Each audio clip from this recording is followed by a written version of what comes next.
Bueno, este es un libro de muchos libros. Yo diría que es un libro, que al menos hay 4 o 5 libros, efectivamente. Es que a lo largo del tiempo, a lo largo de los últimos 20 años, he escrito sobre bastantes cosas, porque me interesan bastantes cosas, ¿no? En este libro, por ejemplo, hay un libro sobre lo ocurrido en Cataluña en los últimos años, por ejemplo. Un libro sobre literatura, un libro sobre Europa, un libro sobre, en fin, sobre cómo digerimos nuestro pasado, que es un tema que me ha interesado mucho, cómo el pasado pervive en el presente. Un libro que es más bien autobiográfico, pero hay artículos sobre deporte, en fin, sobre todo, ¿no? Bueno, mis intereses son variados y el libro también es variado. ¿Se puede decir que el título del libro tiene una historia detrás? ¿Perdón? El título del libro, que se puede decir que sí tiene una historia detrás. Sí, el título del libro es irónico. Por un lado, es una forma, en realidad es un artículo que escribí, se titula así, y era irónico. Por un lado les decía a mis odiadores, hoy todos tenemos odiadores, ¿verdad? Yo tengo unos cuantos bastante persistentes y bastante fieles. Les digo que lo dejen, que lo dejen porque es inútil, porque no me voy a callar, porque soy un charlatán. Así que han pinchado un hueso y lo mejor es que se dediquen a otro, que intenten callar a otro, porque en mi caso es inútil. No hay manera. Eso por un lado. Y por el otro, no me callo porque no soy capaz de callarme, y también no me callo porque no me da la gana de callarme.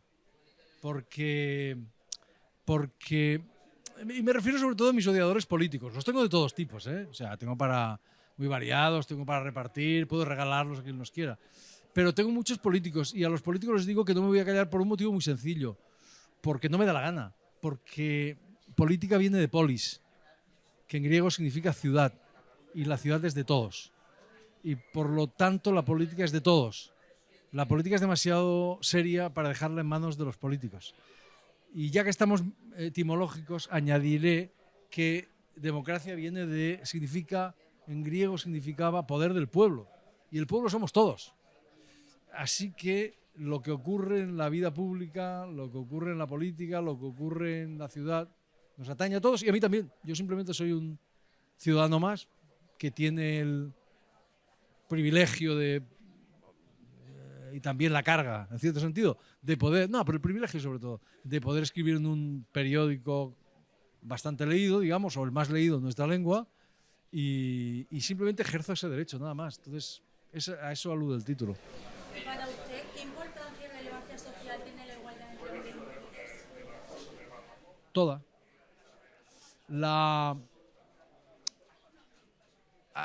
Creo que el primer texto que incluye el libro se titula El tiempo de las mujeres, porque en un festival en Roma me pidieron que lo inaugurara intentando contestar una pregunta muy difícil, que es ¿cómo se recordará nuestro tiempo? ¿Cómo se puede definir nuestro tiempo? ¿Verdad? Entonces, después de darle muchas vueltas al asunto y después de descartar algunos temas en el propio texto, porque expresaba mis dudas en el propio texto, al final decidí que nuestro tiempo es el tiempo de las mujeres. Eso es lo que define nuestro tiempo. La gran revolución de nuestro tiempo es la revolución de las mujeres, es decir, la revolución de la igualdad entre los hombres y las mujeres. Y esto no es una opinión, es un hecho. O sea, desde que el mundo es mundo, la mitad de la humanidad ha tenido la otra mitad apartada, postergada, humillada, si queréis. Podéis usar la palabra que queráis porque tal vez ninguna es suficiente. Esto es así, no es un hecho, no es una opinión. Aristóteles, que era un pilar de la civilización occidental, escribió en la política escribió literalmente las mujeres son inferiores a los hombres. Y eso lo escribió no porque él fuera machista, palabra que ni siquiera existía en su época, sino porque el mundo lo veía así. Porque todo el mundo pensaba eso, porque eso era lo más natural. Y eso ha sido así hasta hace 4 días. O sea, cuando yo era estudiante, yo ya soy muy viejo, cuando yo estaba en la escuela, este asunto no existía. La cuestión de la igualdad entre los hombres y las mujeres no existía, como tampoco existía, por ejemplo, la cuestión de la ecología, que es otro de los temas fundamentales de nuestro tiempo. Entonces, en los últimos años, en los últimos decenios, ni siquiera en el último siglo, hace cuatro días, nos hemos dado cuenta de que eso no puede ser, de que no se puede vivir así, de que las mujeres tienen que tener exactamente... Las mujeres son diferentes de los hombres, porque tienen una biología diferente, pero son exactamente igual. Tienen que tener exactamente los mismos derechos y entonces esa es la gran revolución de nuestro tiempo, que es una revolución que, por supuesto, las mujeres solas no podéis hacer, porque es una revolución, es un asunto de todos, que nos atañe a todos, ¿no? Pero es un cambio descomunal, o sea, descomunal. Toda la historia ha funcionado así y ahora tenemos que cambiarla. Es un cambio, o sea, es una revolución comparable a la abolición de la esclavitud. ¿Considera que a través de la literatura se pueden hacer grandes cambios en la sociedad? No, estoy totalmente seguro de que la literatura es muy útil, siempre y cuando no se lo proponga. Si se propone ser útil, se convierte en propaganda o pedagogía y deja de ser útil y deja de ser literatura. Y para terminar, de todos los temas que he escrito, ¿cuál es el que más te ha costado? El más me ha costado escribir. Escribir siempre es muy difícil. Siempre. Escribas sobre lo que escribas. Entonces, no te sabría decir.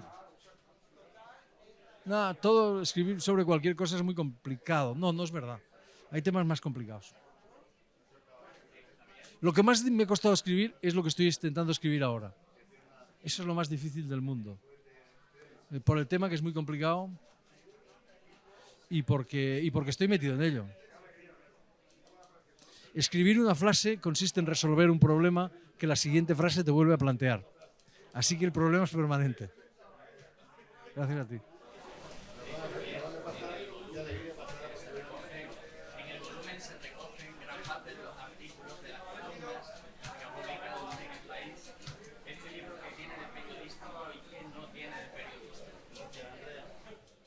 A mí me han dado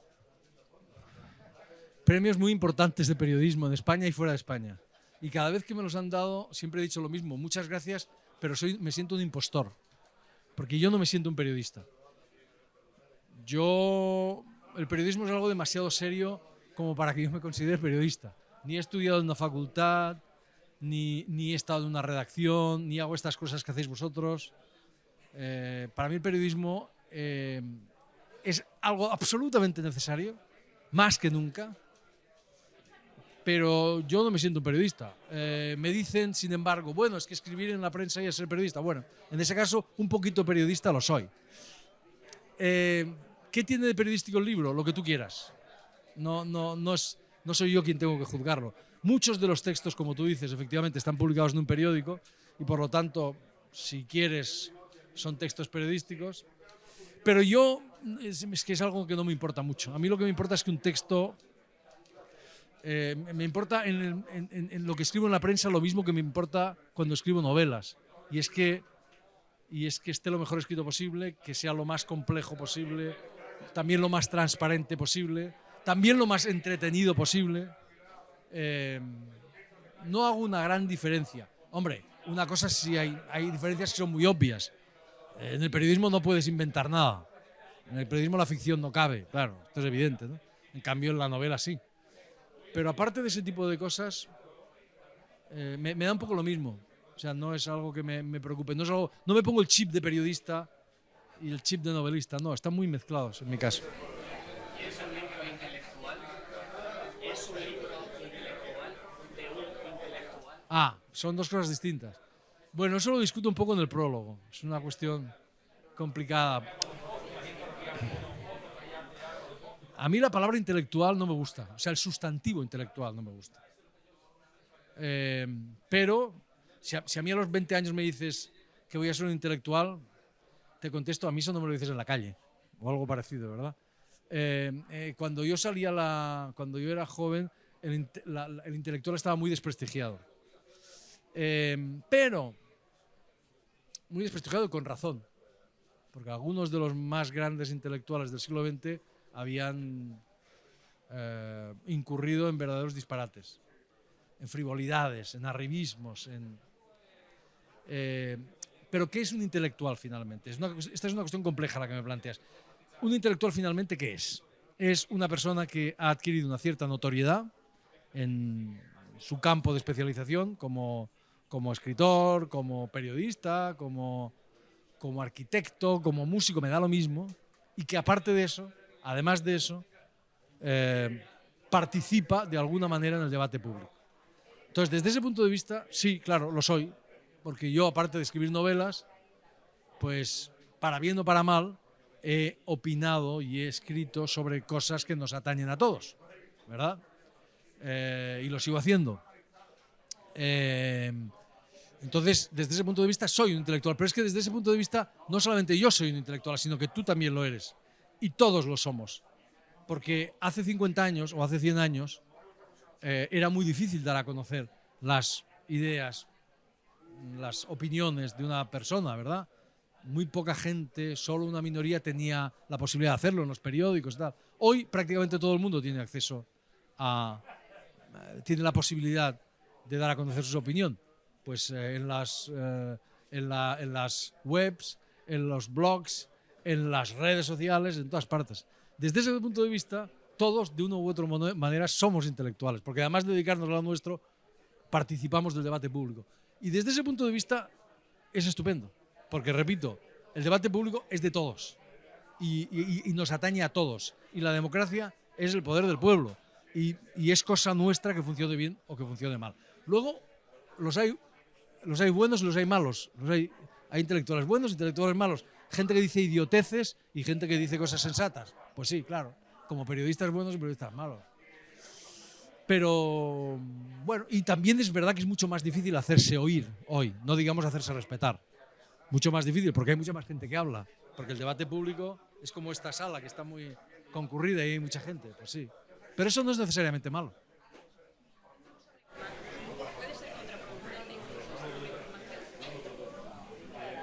Hombre, hay que seleccionar más, ¿no? Seguramente. Tenemos acceso a mucha información, pero eso no es estar sobreinformado. Hay que seleccionar más, estamos muy expuestos a la mentira. Ese es el gran problema, o uno de los grandes problemas de nuestro tiempo. Mi editor italiano, que ha publicado un libro parecido a este también de artículos, decía que el título ideal era Il potere della menzogna, el poder de la mentira. Porque muchos de los textos que he recogido aquí hablan de eso.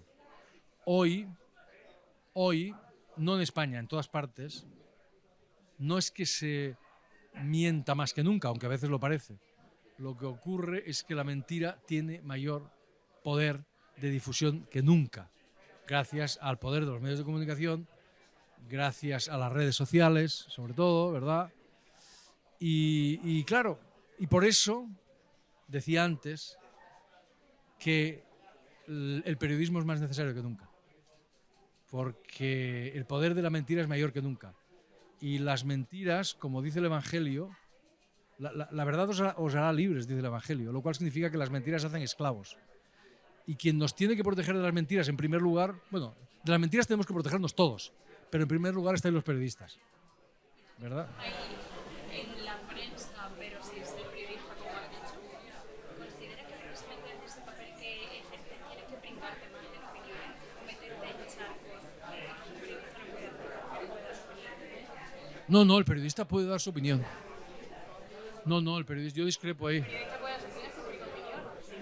Si no, pero el periodista hace un trabajo incluso más importante, porque hoy no basta con decir la verdad. O sea, Nosotros hacemos el sector, hasta ahí estamos de acuerdo. La primera es selección, podemos decir, pero yo no doy mi opinión. no, de acuerdo.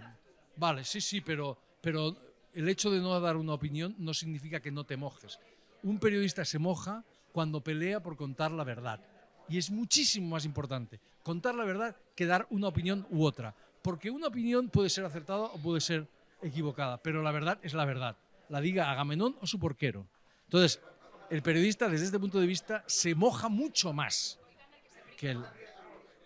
Claro, el que pelea por la verdad. No, a veces puede perder, ¿eh? Porque hay gente muy interesada en difundir mentiras. No hay nada que interese más al poder, cualquier poder, que difundir mentiras. Porque las mentiras, lo repito, crean esclavos. Entonces, el periodista Claro que se moja. Se moja cuando dice la verdad y se moja cuando dice las mentiras. Porque se pone del lado del mal, ¿verdad? Entonces, no. Aquí charcos pisamos todos, querida. Todos y vosotros cada día. Yo cada 2 semanas, vosotros cada día. Y el periodista que dice, bueno, me voy a plegar y voy a contar una mentira, se está vendiendo al diablo. Y el que dice, no, me niego a contar una mentira, le hacemos una estatua y le vamos a besar y le vamos a abrazar y le vamos a... Pero eso lo sabéis vosotros mejor que yo, porque vosotros estáis en las redacciones, ¿verdad? O sea que no me lo preguntéis a mí, preguntároslo vosotras.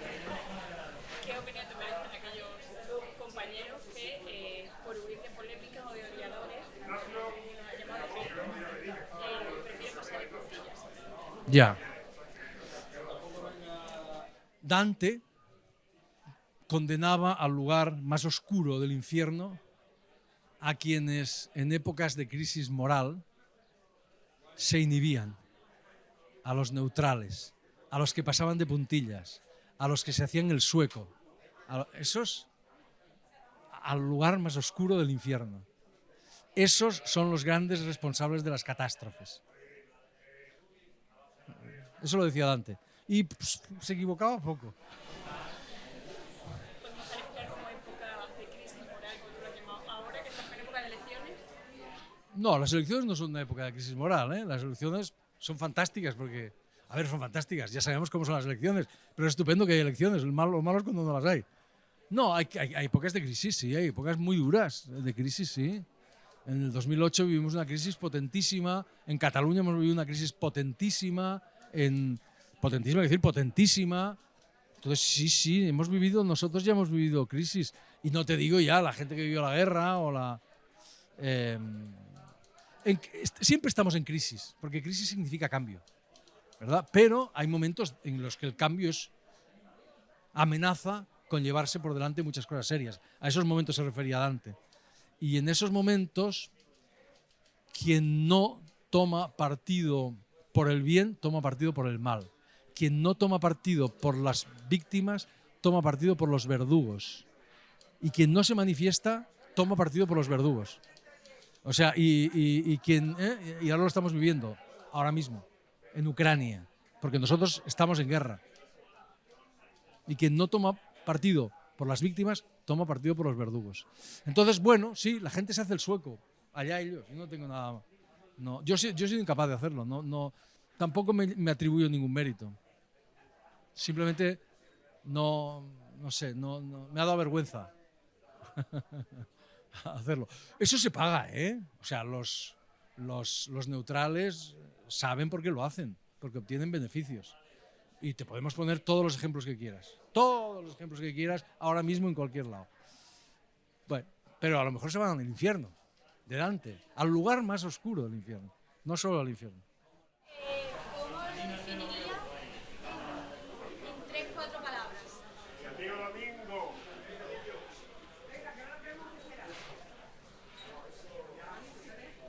Qué difícil, estos periodistas de hoy, ¿cómo me aprietan? ¿Cómo definiría el libro? Me gustaría que fuera como todos los libros que he escrito, fácil de leer y difícil de entender. Así me gustaría que fuese. La profundidad no es incompatible con el entretenimiento, ni la seriedad con el humor. Las obras maestras nunca son aburridas, jamás. Obra maestra aburrida es un oxímoron, como matrimonio feliz. Esto es un chiste barato. Una contradicción en términos, ¿verdad? No puede ser. Entonces yo aspiro a escribir libros, fáciles de leer, difíciles de entender. Pero bueno, el lector tendrá que decir que si lo he conseguido o no.